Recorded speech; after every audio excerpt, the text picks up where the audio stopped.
नहायत दुख और अफसोस की आज बात है। हजार खौफ हों मगर हो जुबां दिल की रफीक। मस्जिद के दिल से आपके सामने ये बात रखना चाहता हूं, पाकिस्तान के अंदर हुर्मते रसूल की सबसे ताकतवर, सबसे गरजदार, सबसे तवाना और बरेलवी मसलक के असरे हाजिर का सबसे बड़ा रहनुमा आज इस दुनिया से चला गया। इन्ना लिल्लाही व इन्ना इलैहि राजिऊन।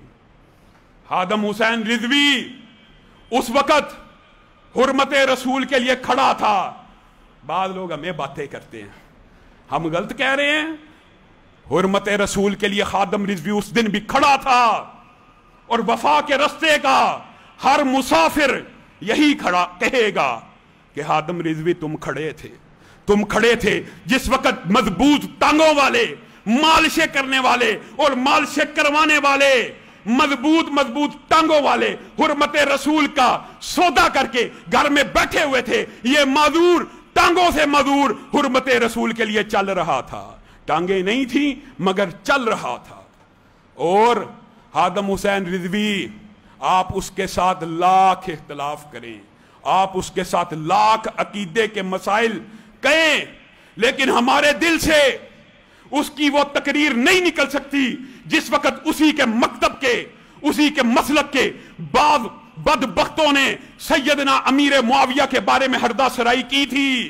तो हादम रिजवी ने उस वक्त ये अल्फाज कहे थे और किस अंदाज में कहे थे।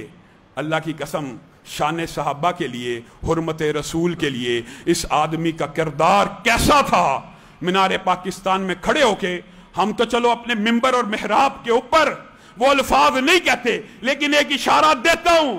उसने कहा था, सैयदना मुआविया पे भौंकने वालों, दुर दुर तुम्हारे ऊपर तुफ हो, अपने मालिकों को ही पड़ गए हो, अपने मालिकों को ही पड़ गए हो। ये अल्फाज किसके थे? अपने ही मसलक के रहनुमाओं के खिलाफ। उसने इस आवाज को उठाया कि सैयदना मुआविया के खिलाफ जो बकवास करेगा वो दुनिया का सग तो हो सकता है, वो मुसलमान नहीं हो सकता।